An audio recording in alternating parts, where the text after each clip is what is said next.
13h, dernier quart, il n'y a plus personne dans la salle. Attends, les drapeaux, demain, on les fait mettre après le briefing bénévole par le service aux spectateurs. Je m'appelle Jean-Michel, j'ai 43 ans. Aujourd'hui, je suis référent bénévole pour la fédération.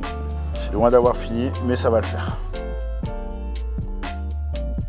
On commence à mettre en place le sticker préfond, les 2 derniers stickers qui nous restent à mettre.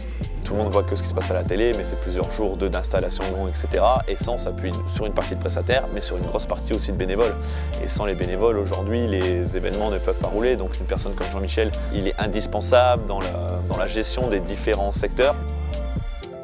Oui, c'est un travail parce que ça me prend beaucoup de temps. À l'approche d'un événement, à un mois d'un événement, c'est quasiment entre 2 voire 3 heures par jour. Donc oui, c'est un travail, mais c'est un travail gratuit que j'adore. Comment tu vas? Ça va et toi? Ça va très bien. Bonjour. Bonjour. Ça va? Ça va et toi? Bien. On a un souvenir de Jean-Mi qui a eu l'honneur de porter le trophée du championnat du monde 2017. Je me suis retrouvé avec l'Accor Hotel Arena blindé, l'équipe de France qui est championne du monde. Sur le moment, en fait, aux répétitions, je ne me rendais pas compte, mais la salle pleine, un stress pas possible. Ce qui est fort, c'est que c'est tout l'opposé de Jean-Mi. Lui qui aime être la personne de l'ombre et haute, et ben là, on l'a pris par surprise. Et une fois que c'était passé, j'ai jamais eu autant de messages sur mon téléphone, je pense.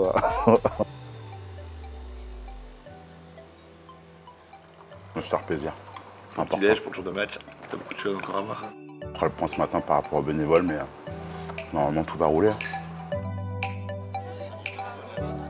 Quand les gens, les bénévoles, en fait, arrivent sur ce type d'événement, ce qui compte pour moi, c'est qu'ils soient heureux d'être là. Ils disent « Ah ouais, franchement, on a passé un super moment.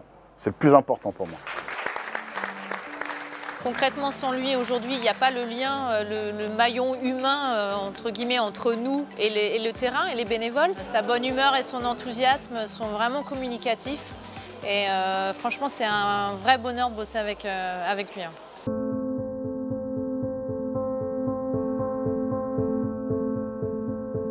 Ma première année, c'était en 2003. Je suis un ancien joueur de handball. Et à cette période de l'année, donc en 2003, j'ai fait une grosse dépression nerveuse.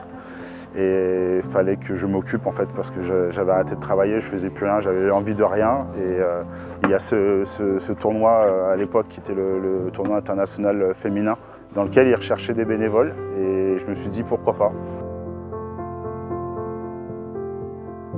Dylan, comment il va?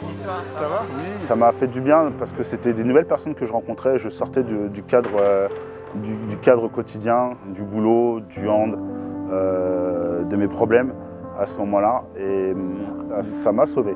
Cet événement-là a fait partie de ma guérison. Voilà, t'as d'autres questions comme ça?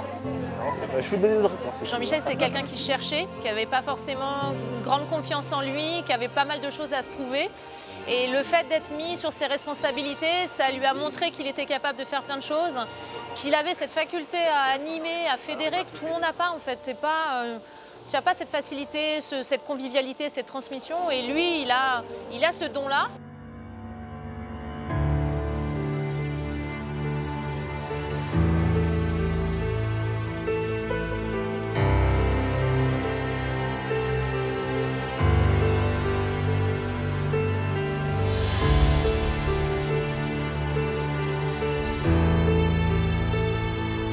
Je me dis que c'est bientôt fini. Après un mois de préparation, il y a le match qui va pas tarder à commencer, la salle qui se remplit, les gens au sourire, les bénévoles sont arrivés tout à l'heure, j'étais très content d'être là.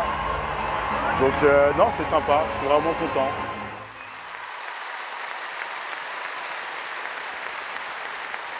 Moi, le match, je ne vais pas le voir, je vais me mettre dans mon bureau et je vais me concentrer pour la désactivation de la salle.